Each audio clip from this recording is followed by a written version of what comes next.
Just been out on the bike for the first time in over 2 months, and I miss it so much. And it's so good to be back here in Chiang Mai because it's the easiest place in the world, even easier than Granada, to just get on the bike and go wherever you want.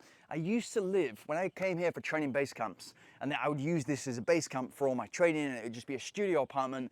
The studio apartment's right next to the university, about 11, 12 kilometers from here.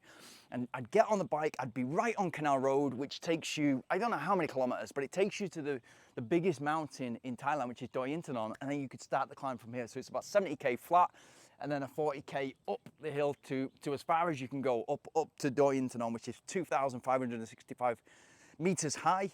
But from the center, from where I was at Chiang Mai University, I would have to cross 5 or 6 traffic lights in order to get out.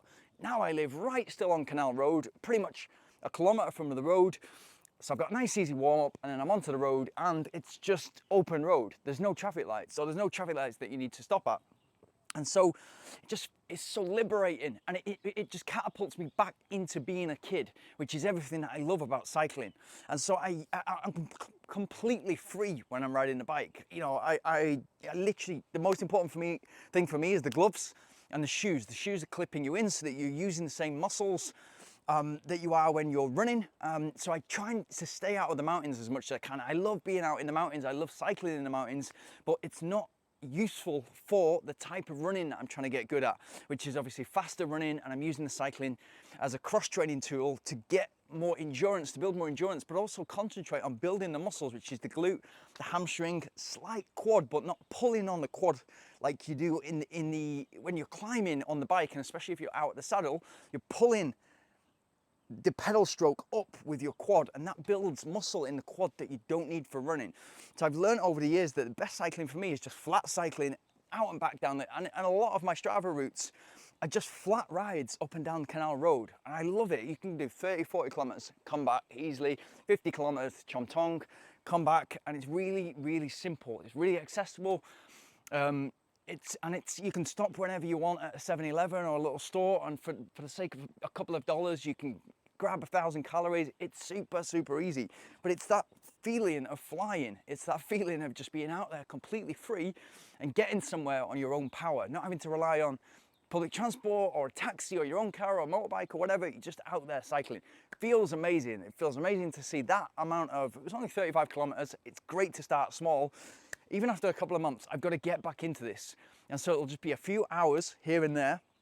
And then all of a sudden it'll be an hour and a half, 2 hours. And then I'll get to the point where I'm doing 6 to 8 to 10 hours a week on the bike.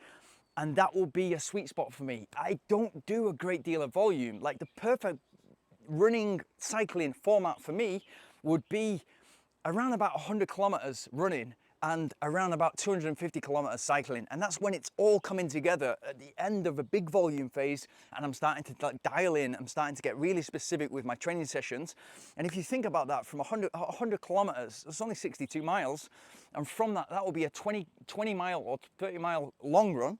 So that's 50 kilometers or 33 to 50 kilometers running on a long run. And then my interval session midweek will be around minimum 10 miles to 16 kilometers up to 25k. So 16 to 25 kilometers midweek up to 50k, and that alone is 75k, and that's in the high volume weeks. And then the rest of the days, that's 4 other days where I'm just going easy, that's 8 to 12 kilometer runs. So that can be 48 to 32 to 48 kilometers on top of that. So that's high mileage for me. That will take me 120, 130 kilometers. That's my peak.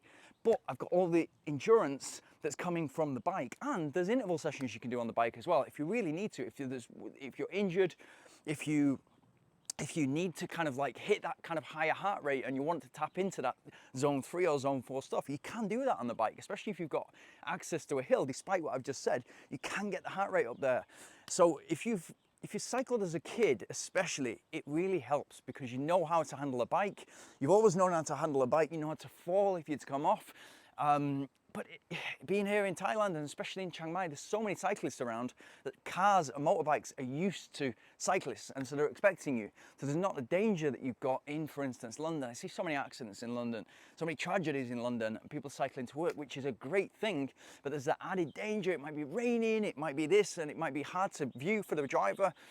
bit more dangerous. You've got to keep your wits about you, and it's very difficult to keep your wits about you when the stuff is coming from behind, when the cars are coming from behind.